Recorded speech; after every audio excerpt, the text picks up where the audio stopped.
tutti e ben ritrovati ai video di PhotoArt. Il 50 mm, questo sconosciuto. In realtà non è affatto sconosciuto, anzi è la lunghezza focale preferita da tutti i fotografi. La storia della fotografia passa attraverso il 50 mm. Chiamato anche normale. Perché normale? Perché la visione normale? Perché la visione dell'occhio, la diagonale? Se ne dicono tante. In realtà, per esempio, per il mio modo di inquadrare non è così tanto normale. È persino un po' troppo selettivo, quasi un po' strettino. Sta di fatto che gira che ti rigira nel campo della fotografia compositiva formale, il 50 mm è quello che consente di portare a casa la maggior parte delle belle foto che fanno parte del nostro portfolio. È vero che un grandangolare ci conquista perché ci dà delle immagini di impatto e in certi posti non potremmo fare a meno del grandangolare. Però è anche vero che nel momento in cui cominciamo a fare un ritratto o anche un paesaggio cercando di selezionare la scena piuttosto che prendere tutto con un bel 14 mm, allora ci accorgeremo che il normale diventa davvero la nostra pietra di riferimento. Infatti nella storia nella vita, nella biografia dei grandi fotografi potrete osservare questo tipo di scelta, e cioè una maturità che progressivamente si porta verso il normale. Per normale intendo il 40, 50, 60 mm, non per forza il 50, aritmeticamente 50, tanto più che ogni casa poi ha una sua piccola discrepanza, non c'è mai il 50 mm pieno, così come per una cilindrata di un motore esiste il 1000 perfetto, vero? Allora, oggi vi ho portato in scena 3 tipi di 50 mm, giusto per confrontarli un po', parlarne un po'. 50 mm planar 1.4 Zeiss ZF2 per Nikon, il 50 mm 1.2 L di casa Canon e il 50 Summicron della Leica, perché questo è uno degli obiettivi più belli mai prodotti. Che sia il Summicron per attacco M oppure R, come in questo caso, stiamo parlando di gioielli della fotografia, oggi reperibili sul mercato con delle cifre avvilenti, ma per fortuna per noi che siamo degli utilizzatori li possiamo portare a casa con 200-300 euro, forse qualcosina in più per quelli messi bene, e sono delle ottiche bellissime. Con ordine, potrà sembrare strano, ma montare questi obiettivi sulla camera e buttare dentro l'occhio si hanno delle sensazioni diverse. Lo raccontavo nel video del 24 mm decentrabile, Canon e Nikon sono dei 24 mm, ma la sensazione è diversa. Chi di voi ha esperienza nel medio formato e ancora di più nel grande formato saprà che un 300 mm Nikon rispetto a un Rodenstock possono persino spiazzare, perché so che con il Rodenstock inquadro quello e mi trovo una certa proporzione, guardo nella folding dove ho montato l'altra ottica e mi sembra quasi una focale diversa. Perché? Perché per tanti motivi, per una questione di schema ottico, di distorsione che magari non è così evidente nel test di laboratorio perché poi viene controllata, ma l'impatto visivo, cioè quella che si dice a pelle, per noi è diverso, lo rileviamo. E allora cominciamo con questo. Questo è un'ottica che esteticamente è molto bella, innanzitutto, è molto piacevole al tatto, si percepisce un lavoro da parte degli ingegneri di restituirci un'ottica non solo funzionale, ma anche bella a vedersi, rifinita molto bene, pesa il giusto, non è leggera, forse quei 30-40 grammi in più sì, però è anche vero che ci dà una piacevolezza di consistenza che non fa mai male. È molto bello. Sulla qualità del planar 1.4 non spendo altre parole perché è veramente un'ottica molto bella. Ho avuto prima di questo il Contax 1.4, che comunque non è bello come l'1.7, continuo a ripeterlo, stiamo parlando di ottiche davvero belle. Soprattutto il fatto che sia a fuoco manuale ci consente di concentrarci anche su quello che vogliamo realmente evidenziare, e la bellezza di questi obiettivi è proprio che anche di fronte ad un soggetto posto a 3-4 metri di distanza, riusciamo, grazie a questo diaframma ampio e molto ben calibrato, perché le lamelle, quando ve le farò vedere in dettaglio, sono anche così belle che restituiscono un fuorifuoco molto molto preciso e morbido. Vi dicevo, possiamo giocare sui piani e non tutti i 50 mm riescono a fare questo. Per esempio il Leica non ha un tipo di sfocato come ha il planar, è diverso. Il planar fuorifuoco è un bel fuorifuoco, ma è un fuorifuoco un po', diciamo, impastato, nel senso buono, un po' camuffato. Se guardiamo il Leica, come tutti però i Leica, riesce a farci capire anche nel fuorifuoco che cosa abbiamo inquadrato. Questa è una delle cose che io apprezzo di più di questo obiettivo e di tutti i vari obiettivi Leica, e cioè di forzare quasi il fuorifuoco, perché tanto resta leggibile il soggetto. Sono anche, diciamo, gusti personali, sono impressioni personali, però ne potrete trovare riscontro in tutte le fotografie che popolano libri e internet di oggi. Molto bello, vi dicevo, quindi questo Zeiss, la ghiera dei diaframmi si controlla in step down, eccola qua, ma come per tutti i Nikon più moderni abbiamo il lavoro invece attraverso la ghiera sul 16, mettendo in automatico.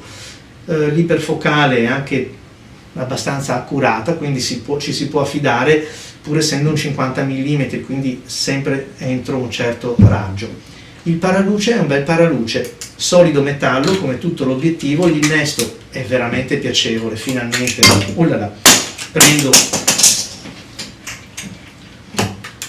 l'innesto, vi dicevo, è veramente piacevole, si annesta, si gira, si fissa, si toglie ed è, diciamo, a prova di errore. Anche questo è un valore aggiunto che do agli obiettivi, perché la funzionalità nell'operatività è fondamentale. Perdere tempo per un'operazione così semplice, perché magari non si innesta, perché non abbiamo trovato il punto giusto, perché la plastica si deforma un po', veramente ci fa quasi passare la voglia di fotografare. Il Canon 50-1.2. Solito discorso, ma perché usi l'1.2, l'1.4 è più leggero, più economico, altrettanto bello, e ti servirà davvero quello 0,2 in più?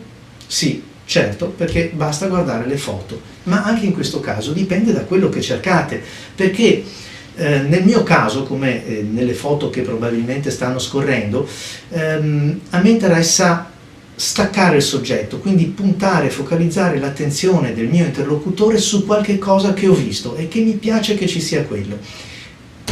Con questo riesco a farlo. Col 50-1.4 che mi porto dietro nel reportage piuttosto che nel reportage artistico, pesa meno, ingombra meno, è anche più veloce come autofocus, è altrettanto luminoso, perché davvero dal punto di vista della luminosità non cambia molto, mi va altrettanto bene. Ma quando ho bisogno di ricercare quel look, quella morbidezza che quasi si è inventato questa ottica, perché non dimentichiamo che è un'ottica giapponese, però è molto bella, molto morbida, me la può dare solo l'1.2.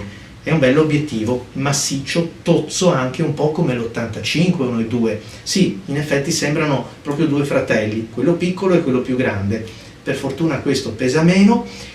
La ghiera, scusate, per comandare il fuoco in manuale è veramente molto smooth, direbbero i nostri amici d'oltremanica, è molto morbida e permette quindi di essere comandata a dovere. Una lente da usare per le clip sulle nostre DSLR assolutamente di primissima qualità, veramente molto bella, molto piacevole, con uno sfocato cinematografico davvero di prima qualità. Il paraluce in questo caso sì, entra, perché conosco e l'ho messo tante volte. Le prime volte bisogna guardare, accoppiarlo, e poi la plastica del paraluce non è così rigida. Però parimenti allo Zeiss abbiamo questo vellutino che lo riveste, che trovo che sia una cosa molto gradita, in omaggio soprattutto a chi sa e conosce il valore del paraluce.